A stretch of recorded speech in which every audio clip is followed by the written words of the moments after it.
So this show is watched by a lot of entrepreneurs, freelancers, business peeps. Maybe they were like me working for the man at some point and they're thinking about a side hustle. I like to talk about the F word, failure. I like to talk about fear. My people want to level up. They want to learn stuff from people like you've been there and done that. So what mistakes have you made? And in the context of like, what did you learn from it? And talk about that a little bit about the process, because some people I'm afraid are hiding and almost, going back to where we started full circle, we're avoiding the pain, we're avoiding the difficult things because it's difficult, when in fact the irony is we need to go through that to stretch, grow, tear our muscles so they can get stronger. What's gone right? What's gone wrong in order for you to get it right? I think the biggest mistake that I've made, and at times I continue to make, is thinking like you want to be nice, and your gut feeling, your intuition tells you that's not the right person for the job. But I'll try to fit the square peg in the round hole. And personnel decisions are by far the most important decisions in starting new businesses and running old businesses and running new businesses. You don't have the right team on the field, you're not going to win. You have a great idea, wrong team, you're screwed. And that sense of trying to work it out and be nice when you know it's the wrong decision is you've got to just deal with your reality. If the reality is wrong guy for the job, be graceful, be kind on the way out, but don't spend 11 months trying to make it work. And then it doesn't work, and then you got to hire someone else. Yeah. And so I was on a phone call last night with a new business we're starting, and something that should have been joyful started getting stressful. And the other entrepreneur who's spectacularly successful called me up today. He's like, "How did we turn something that was fun into something that was not fun?" And it was because we hired the wrong guy, and lovely guy, and maybe should be on the team but not in charge. And so I think so much of it is trusting that, and you always know. And it's like, just rip the fucking Band-Aid off. Again, do it nicely. Pay your severance. Don't be an asshole. Yeah. But if the team isn't the right team, you're not going to succeed. I like that. And if I could just add my 2 cents into something that I learned the hard way too, is it is important to cut where you need to cut or make changes. But like I found that people are very appreciative if I can help relocate them to say like, because one of my personal skills, one of the things that I'm exceptional at is I'm really great at seeing the value and talent in other people. Like I'll be like, oh, those skills are perfect for this job or that project. And so, if someone's going to fit on the team, I'll say, you know what, this is not working out, but I have someone in mind for you and I want to help, place you if that's something that you want. And I think that goes a long way with people, because sometimes those team members, employees, whatever, they just need to grow a little bit and maybe they'll come back around. You never know. Like, or run the company that you want to work with. So not burning a bridge is also really important, right? That's great advice. And, listen, I sometimes feel like I'm an employment agency in that same way. And I've got plenty of people that have worked for me that are still very good friends that don't work for me anymore. And so I do think there's a graceful way to move people out and help them move on. And often you're doing them a favor, right? Yeah. If you think they're in the wrong job, they're probably in the wrong job. Yeah. And so no one likes to be in the wrong job. It's too much stress. Yeah, and don't fire them during a pandemic or right at Christmas time, December 23rd, without like some sort of parachute or plan B, or else that's not cool. I'm with you there. Yeah. Proudly say we fired nobody during the pandemic. What else you got? We've covered some good ground. Are we heading in the right direction? I had a lot of fun as an investor in betting on. I was one of the first, or if not the first, investor in psilocybin. I backed Nate Parker in the movie Birth of a Nation. And so one of the wonderful things about, which ended up winning Sundance and lots of great things, one of the wonderful things about having some success is the ability to, bet on other things, bet on other people, and, help those projects flourish. That's been as fun for me and as profitable. The mushroom bet is ended up making me a fortune, and so it's also given me great bragging rights with my kids. Yeah. Well, let me ask you about signals. So maybe it's a lesson we can apply to other things, whether we invest in things like psilocybin or other things that we may see blossom in the future. Like, what are those signals? How do you know either someone or something is going to hit? How do you know where to put your attention and your money? You have to know yourself and what kind of investor you are, right? So I have always been a little bit, I fight authority. Authority always, like, uh, I've been a rule breaker my whole life. Contrarian, yeah. When I was in the Army, I got in trouble all the time because my uniform was messy and I had strings coming down it. Even though I was really competent at flying helicopters and doing the school stuff, Yeah. when it came to like looking strack, I just got crushed. And I think that was just my like, wanted to fight back. And so for me, my investing style is contrarian, right? I'd rather look stupid than be stupid. And so when I was the first kind of Wall Street guy to invest in Bitcoin, I'm sure people are like, what the hell is that dude doing? Yeah. But that works for me. And Yeah. so what I learn in investing is you got to understand what works for you. And so I'm a contrarian by nature. Yeah. It's just my personality and it's my investing side.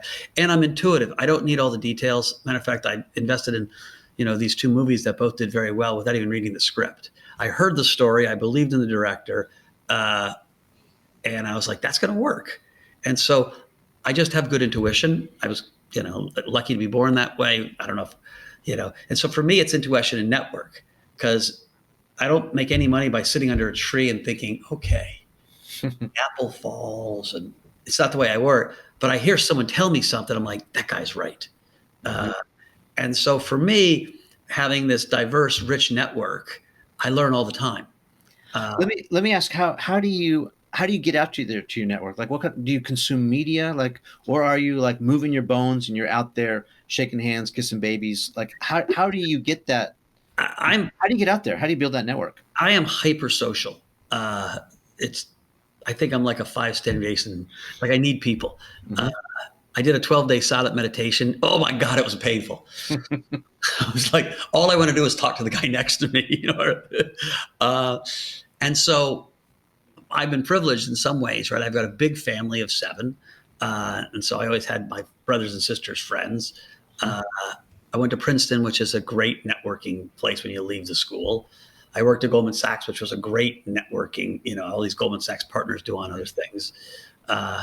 My brother-in-law runs the TED conference. So you go to the TED conference, it's an amazing place to meet people. And so I have this just naturally rich network that fits my personality. I travel a ton. And so over the 33 years that I've been in college, I've just met tons of people. And the when you get wealthy, deals come to find you. People are bringing shit to you all the time. Will you help? Yeah. Me? Help. But can I pause and maybe underscore an important lesson that I think I heard you say, which is really this idea of proximity, putting yourself in a position to win or succeed. We might have the tendency to hunker down or to, go inside, especially when we're not being successful. But I just heard you rattle off, 4 or 5 different like watering holes, right, that you could hang out at and learn stuff or meet people or find opportunities. The Goldman Sachs, the family connection, the brother-in-law connection, all of those, you're putting yourself in proximity of opportunities. And I think that's an important lesson, because 100%. I tell young kids all the time, you get your first job mostly to meet other peers. Then in 10 years, they're going to have all these cool jobs. Yeah. And go to a place with a training program if you can. Go to a place with lots of youth. I think it's a really undervalued and underutilized tactic to success.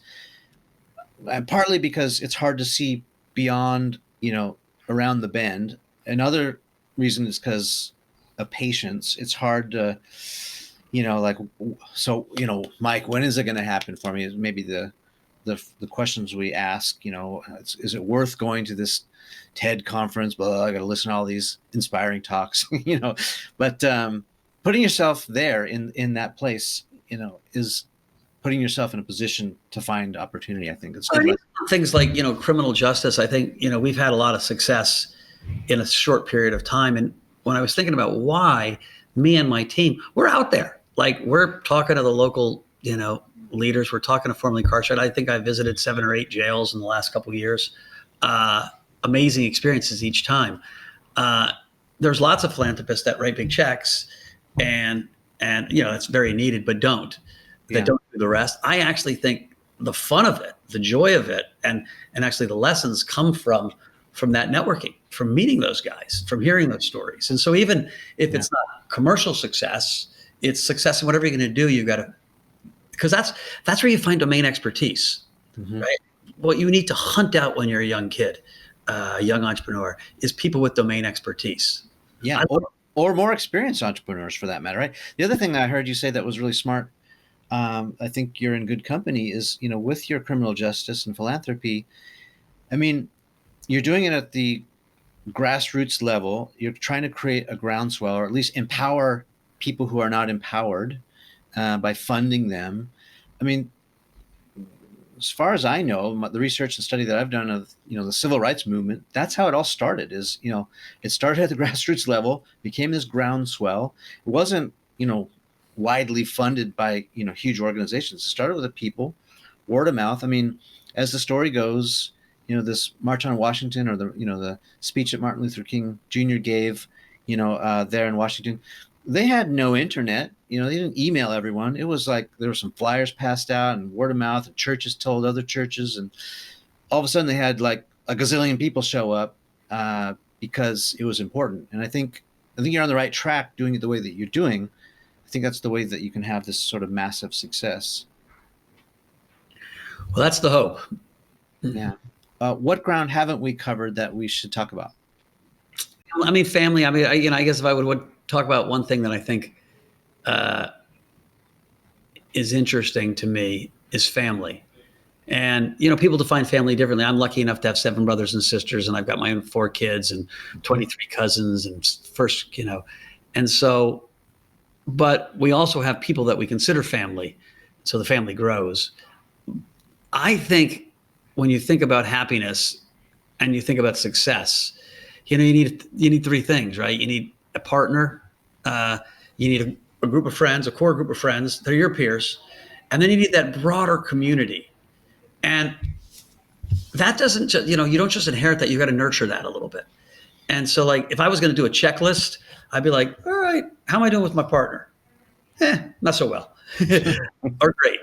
How am I doing with my friend group? What have we done together? In that friend group, I don't know if it's 15 or 20 or 8 or whatever it is for you. And then what's that broader 200-person community? And nurturing those 3 things, because when you're at your funeral at 88 years old, if you could actually pop up from the casket and shake the dust off like in Beetlejuice and look around, it's only those people, right? Mm-hmm. Nothing else matters. Nothing else you've done in life matters. It's those connections to those 80 people. And so I spent a lot of time thinking about like nurturing that community. It's where I have the most fun in lots of ways. We bring new people into it. We try to make it be expansive.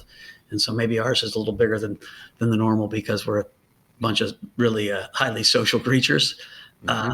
But I think that's an important piece of like the entrepreneur's puzzle as well, because, feeling healthy, feeling good about yourself is how you're going to be successful. I mean, we were just sitting back, chopping it up, reminiscing about the good old days and all that, tracking my roots, where I came from and where I'm going.